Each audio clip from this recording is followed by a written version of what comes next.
try to let go as much as possible. Let it go. Well, it sounds like we've reached the karaoke version of the Ryder Cup this week at Bethpage Black. Time to dig into what we expect to happen in the Ryder Cup in 2025. Chris Freeze, Paul Hodowanek, and Will Gray, both those guys are up on site at the Ryder Cup, trying to figure out the ins and the outs of what the course is going to play like. Guys, let's start with that. What have you seen, Will, so far in the day or two that you've been there that makes you feel like this could or maybe couldn't be a U.S. course setup? I mean, everywhere you look is red, and that just implies the home field advantage that you're going to get. These partisan crowds are going to be very partisan. I haven't been here since the 2019 PGA personally, so I'm reminded of just how big of a ballpark this is here at Bethpage State Park, where they've got multiple courses, including the Black, where they'll tee it up this week, and just getting there on the first tee and seeing the scene where you've got one tee and 18 green, or maybe 20 yards apart. I mean, it's all right there. The grandstands encompass the whole area. Paul, I know you were also out there, walking a few holes. We've seen this is the part of the week where we see guys going in bits and spurts for practice sessions. Some teams are going 9 holes today, some are going 18. Everyone wants to see the course a little bit, but also leave plenty of gas in the tank, knowing that we're looking at double match sessions both Friday and Saturday.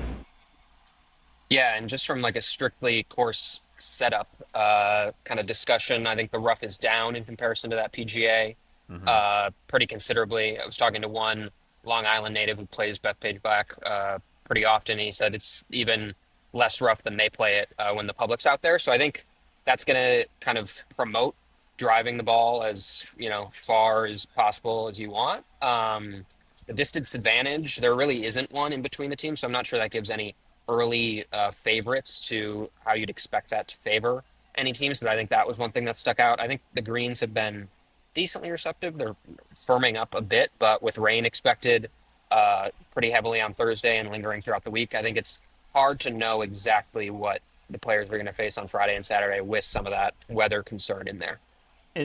And the reason why we make a big deal about these course setups for the Ryder Cup is because the home team gets to do it. We've seen what Europe has done in Paris and in Rome and how tough and tight and how long they've made the rough. Do you guys almost feel like there's really no competitive advantage for a U.S. team this week compared to those other years because of everything you just said? No, I mean, I think there's... Go ahead, Paul. I was going to say there's the competitive advantage. I think there's probably fine margins that the U.S. has found, specific distances their players hit better from, trying to set up certain approaches to get those distances, or certain putts that break certain angles that could favor them. But we're talking about so many minute little things. I think the biggest advantage, and there is a massive one in the crowd, and that's the biggest home advantage that you've got. So maybe the course isn't going to be that advantageous for the U.S., but the setting and the atmosphere is really where that advantage comes from. Yeah, I think it's about deriving a comfort factor. It's less about the actual, how shots are going to be played or strategy they're in. You think back to Paris in 2018 especially, but then also Rome in 23, the U.S. just was placed in an uncomfortable position. The guys just never really got their footing, and you look back at 2016 at Hazeltine and certainly Whistling Straits 4 years ago, it is, by design, a course and a setup that is meant to make the top players on the American side feel at home, feel like it plays to the strengths of their game, feel like they can work the crowd in a positive way. And I think we're going to have that this week at Bethpage as well. It's just so hard, and I know we'll get into this, Chris, to win a road game in the Ryder Cup in the last 20 years. Well, and the whole thing about it, course setup aside, it's all had to do with how you play in the first day. Because if you look at this right here, the last 5 Ryder Cups that were played, whoever led, the middle column here, led after day 1, won the Ryder Cup each of the last 5 times. Now, just because you win day 1 doesn't mean you won the first session. The United States, Paul, has won the first session on Friday morning 4 of the last 5 times, but didn't even win the Cup 2 of those 4. So when we're talking about morning foursomes, okay, we know how big of an advantage it feels like for a home team. We also know how much Europe is pumping themselves up for this road Ryder Cup. Is there something to say about almost a must-win feel mentality for at least America when it comes to the morning session? I almost would go the other way. Like I hear those stats, but I think if Europe wants to have a chance to pull this off, become the first team since they did it back in Medina in 2012 to win, like you need to kind of change the atmosphere. You need these New York fans to almost want to turn against the US team because they're not liking what they're seeing. Like if the US jumps out to an early 3-1 lead or after the two sessions they're up, I don't know, even 5-3, I think you get a little bit concerned about the ball rolling down the hill. So I think, yes, for the US team, they want to get it started hot, but I think they could climb back if they need to because of that atmosphere. I think it just becomes too hard to stop if Europe goes down early, the crowd gets behind him, the US team gets some confidence, gets some swagger. That's when we get in dangerous territory. That's when we get something like Whistling Straits 4 years ago, and even Marco Simone last year in terms of after the first day there. So I think it's more critical, I think, for the away team to try to stem some of that instead of the US team trying to do that. I mean, starting with foursomes, it is not the U.S. strength historically over the last 10 or 20 years. So you feel like 2-2 is a win for the U.S. And I think back, Chris, you noted that stat. 2018 is a great example where they started in Paris with 4 balls, which is not the European strength. The U.S. went 3 out of 4, and there was like an hour there where you're like, oh my gosh, this is really going to happen. And then the Europeans went out in their strength in foursomes and whitewashed the board, and all of a sudden 3-1 U.S. became 5-3 Europe, and the race was on at Le Golf National. So, even if the Euros win or get an early edge in the morning session, the U.S. can still feel like, hey, we've got an ace up our sleeve. This is our stronger format in the afternoon. But it's, with the double match session for the first 2 days, this thing is so compressed in the timeline that momentum really does become a real thing that people are able to feed off of, both the players and the crowds. And that's why I think in the last few iterations, it's whichever way it's going that way in that direction in a big way. And that's why we've seen no road team has come within 5 points of winning, let alone winning the Cup, since Medina in 2012. There's a serious, call it anxiety, for Ryder Cup fans who want to see the pairings. They want to know who's going to play with who on Friday morning. You've been out there, guys. We've seen 2 days worth of pairings now from both these teams. We know it's Henley and Scheffler, probably Friday morning. Stop me if you think I'm wrong. I'm curious. Are they really going to send out Schauffele and Cantlay on Friday morning, Will? Are they really going to do that? Probably. I mean, there's still some time to make some changes. I always look forward to the Thursday practice pairings, which when you start getting those curveballs and it's like, wow, is Justin Thomas going to play with Colin Morikawa, and what are we doing here and there? So I think that it's one where we do know probably 2, 3, 4 of the pairings, the likely pairings on both sides based on these first 2 days of practice. We've seen some guys have moved around in groups, but others have been playing with the same players that they, over these last 2 days. You can even look back to the BMW PGA Championship on the European side, which was a big, telltale sign in 23 for pairings, and then the Procore Championship for the Americans in terms of how some of these groupings are coming together. But listen, Xander and Cantlay have both had underwhelming 2025 campaigns by their standards, but when it comes to these events, the President's Cup and the Ryder Cup, these two tend to gel in a big way. So it would not surprise me to see Keegan Bradley run it back and at least give them one shot on Friday together.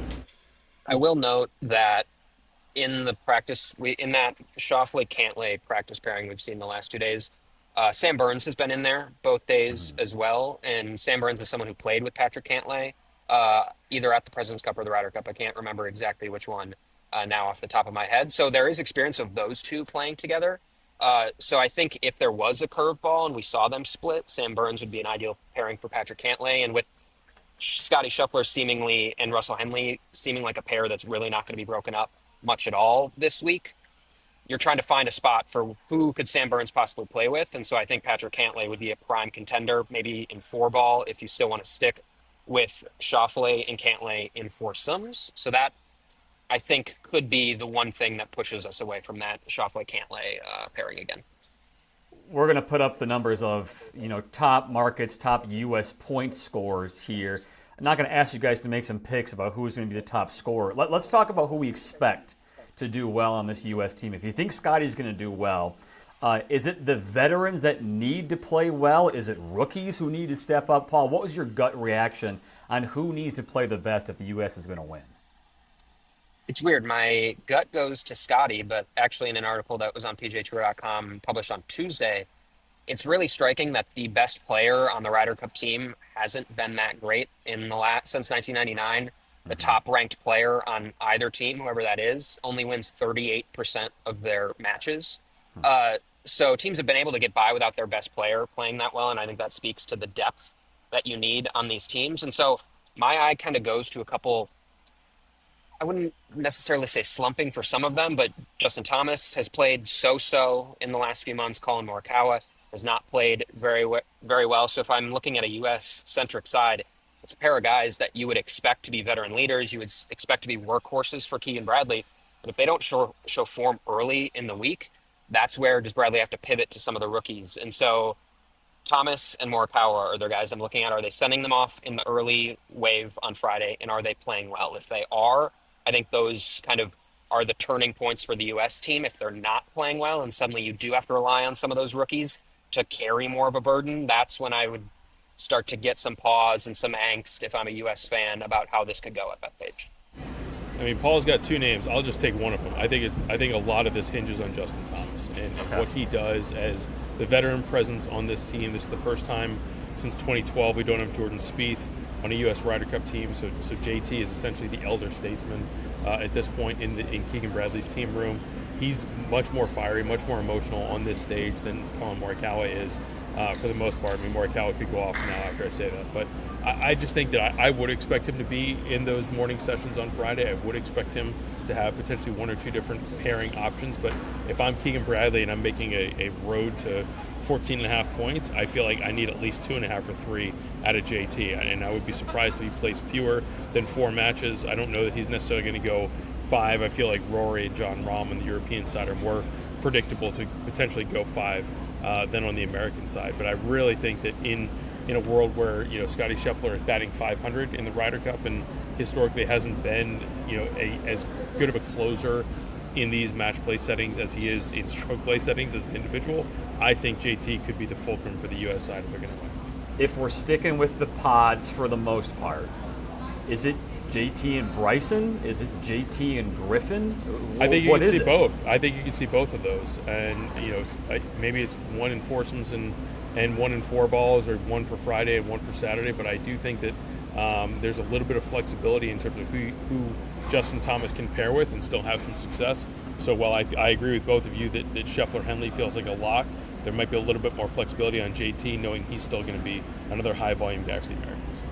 And in that pod, there's also Ben Griffin that's been there consistently. I wouldn't be surprised to see a Bryson Ben Griffin situation. Just kind of both can kind of nerd out over the game a little bit. I think they would get along. JT and Cam Young are kind of a pairing we've seen pop up both in Napa in practice rounds, and then here I think that could make some sense in terms of Cam Young's ability to drive the ball, and then JT being able to hit the ball, being in some spots that frankly he's not normally hitting from just with his length. So I could see a Cam Young JT pairing, but yeah, that Bryson JT pairing, if that happened, would be something else. I saw them talking alternate shot out on the course at one point earlier this week. So is that a sign they're playing together? Are they just picking each other's brains? Hard to know at this point.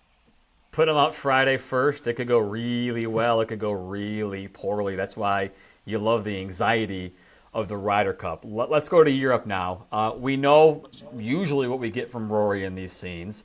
We've been up and down on Tommy Fleetwood. Justin Rose has been playing great. We don't know what to expect out of John Rahm. Victor Hovland's been up and down. Ludwig's been up and down. Same thing for Europe, Paul. Okay, if they're going to do well, let's say outside of Rory, who's the guy that has to play well for Europe to win? For Will, I'll just pick one here. I'm going to go with Victor Hovland. In Italy, Victor Hovland was arguably the best player in the world at that point, coming off winning the BMW Championship, winning the FedEx Cup. We see him chip in on the first hole with Ludwig. They go on to be a dynamic pair, kind of boat race the Americans at multiple points. But it's not been a great 2 years for Victor Hovland. He's had spurts where he's looked great. He obviously wins the Valspar earlier this year, but has been shaky otherwise. It's really boom or bust for him. It's not the consistency you want to see in a Ryder Cup, because you don't want to be out of holes because of drives. And one of the things that's really hurt Victor is the driver getting very wayward at points this year. So we saw him with some weird doohickeys on the range earlier this week. He's clearly trying to feel something and work through something, as he always is. And so if he turns it on and he's playing like that Victor Hovland that was out in Italy 2 years ago, that's a really, really dangerous proposition for the U.S. team. So Victor would be the one that I go to. All right, he went one, so I'll go two. I'll give you a pair of Englishmen and two guys that I think could definitely play a match together, and that's Justin Rose and Tommy Fleetwood. I think that Fleetwood coming off that East Lake victory is kind of in a place to change the narrative as he already has, but really kind of going back to 2018 when he went 5-0 with Molinari, and this is a format and a tournament that really brings out the best in him. And Justin Rose is just one of the best alt-shot guys in the history of the Ryder Cup, and I think that he could build on that. He could play four ball as well, but I really think foursomes is an area and a format where he really shines. I would be shocked if he's not in Luke Donald's 8-man roster for Friday morning as that veteran presence, as someone who can handle those first tee jitters. So I think, yes, a lot of it is going to go to Rory and Rahm as the volume players for the European side. You're going to need to get probably, 7 points out of them, maybe 6 out of those two guys if you're going to have a chance to really make some history and win on the road. But I do think as you go down the list, a lot of that weight is going to go on Rose and Fleetwood to kind of bolster the B squad and really bring in some of those second and third points from a session after the top guys. I'm interested in how they use Justin Rose, because last year or 2 years ago, he was basically like, hey, Justin, we need you to stick with rookie Bob McIntyre, basically, and help him along. And it this went team well. only has one. Yeah, this team only has one rookie in Rasmus Højgaard. They have not this week thus far. Those two have not been paired together, so I don't know if that could be in the cards for Justin Rose. But I'm intrigued. Do they kind of pair him with another kind of veteran and kind of let those guys run, hope to be kind of a stalwart pairing? Or do they try to keep him with one of the younger guys to kind of have a similar role? So he's in an interesting spot. I could see him playing just once every day, or I could see him kind of being a bell cow for the Euros, especially if kind of Sepp Straka, Shane Lowry, some of the guys that have not played particularly well continue to not play well, because Justin Rose has played well.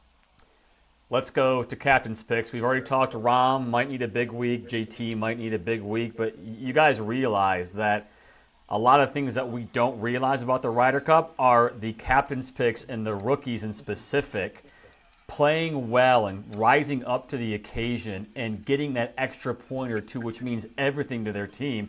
So if we're talking general captain's picks, you could say out of the 12 captain's picks, there's maybe 2/3 of this list is somewhat of a question mark. So let's go back again to the United States, Will. United States needs big-time performances out of who on this list of captain's picks, do you think? I mean, there's a reason that they're captain's pick. The reason there's question marks is because they're captain's picks, right? If they didn't have question marks, they would have qualified on merit, and that's why there's been something that has been off for all of these guys, or for the most part, over the course of 24 and into 25. The two for me, we've already talked about Justin Thomas, but I do think Colin Morikawa is another interesting player where if he gets going in a good way, that he could play potentially more or outside of foursomes, which I feel like is the one that could really suit him. I think when you're looking at this market of who's going to score the most of the captain's picks, it's who's going to play 4 matches or potentially 5. I think that's why you have Jon Rahm out there as a clear favorite, because of these guys, he's the biggest favorite for me to potentially play all 5 matches. But I think even if he plays 4, it's who else is going to be able to play 4, who's going to get 3 out of 4 points, or potentially 3.5 out of 4. So I would look to JT. I'm bullish on him this week. I think he's going to have a big week. But I would also look to, Rahm is an understandable favorite, and then Morikawa is more of an interesting flyer to me, because if he goes out Friday morning, puts up a point, shows that he can, the irons are back, he's able to make a few putts, maybe that changes the game plan, Paul, and gives Keegan something to think about in the idea of maybe we run him back in the afternoon as well. Yeah, I really want to get excited about Ben Griffin in this spot. I think he could have a really good week. I think if driving distance is put on a premium, he's kind of the longest of any of those captain's picks on the U.S. side. I think if it goes well, he's one of those guys that I could see kind of riding that momentum. And if it goes poorly at the beginning, maybe he doesn't recover. So it's a little bit of a wild card. And you just also truly don't know how much he's going to play. Does he just stick to 4-ball? He's the only guy in the field that's playing a max fly golf ball. How different is that golf ball from another golf ball, I candidly do not know. And so would that kind of change the way they want to deploy him and force him? So I want to go with him here. I'm just not confident he's going to play enough. And that brings me back to Justin Thomas, like Will said, just because veteran, feel like they're going to lean on him. That's where my mind goes on the U.S. side. We know the U.S.'s struggles on the road, albeit in the Ryder Cup. If you're a U.S. fan, it's easy to say it can happen at home again, too. We wouldn't have a preview show if it wasn't about making picks. Who's going to win this thing? There's bazillions of markets out there. One of the cool and most unique ones and hardest ones to hit is correct team winning and the correct winning score. The U.S. has been so great, albeit in the last 10 years only, Will, at home. Before that, a little dicey. Final prediction, is it close on Sunday? If it's not, what's the final score and who's winning? We were talking earlier today around the course. It really has been so long since we've had a close Sunday where it's been 8-8, 9-7. You feel like it's all going to hinge on one Sunday singles match. So, rooting allegiances aside, I think everyone on site here, and it's certainly in the media center, just wants it to be close on going into Sunday. I still think that, as we've seen over the last 4 or 5 iterations of this, is that when one team gets some momentum, they really start to build it in a big way. I'm going to go 16-12 U.S. That would still be the closest result we've had since Medina in terms of a 4-point margin. I do think this is a really strong European team, the best that they've had in a while, basically bringing back 11.5 out of the 12 from last time, flipping one Højgaard for the other. So there's a lot to like about Luke Donald's squad, including just the captain himself running it back from a continuity perspective. But I just think, man, it's such an uphill battle, and I do think the U.S. has a little bit of an edge that they are going to be able to build upon by the time we close this thing out on Sunday. Yeah, I'm going to go US 15-13 for a lot of the same reasons Will said. I respect this Euro team enough to imagine it's going to be close, or at least the closest that we've seen in recent memory. Part of me just feels like we're gonna have that moment on Sunday that it feels like the Euros could flip things, and then usually one or two things kind of get pulled out from under them, and suddenly they can't do it. So I think US leads going into the final day by a couple points, and they hang on to win by 2. I'm right in the middle of you guys, 15.5 to 12.5. I feel like it's a Sunday close-ish finish, and by the last 4 or 5 groups, I think the Americans are playing well enough, especially at home, to just kind of dink and dunk and keep getting half points here and there, and eventually just wear out a European team, which probably feels about top-heavy on the road, especially. And you guys, it's very easy to talk about this when we don't have matchups. We'll be back on Thursday evening when the captains make their picks for the Friday morning foursomes. And guys, maybe we can dissect this a little bit more, and who knows, maybe even change our minds. Let's do it.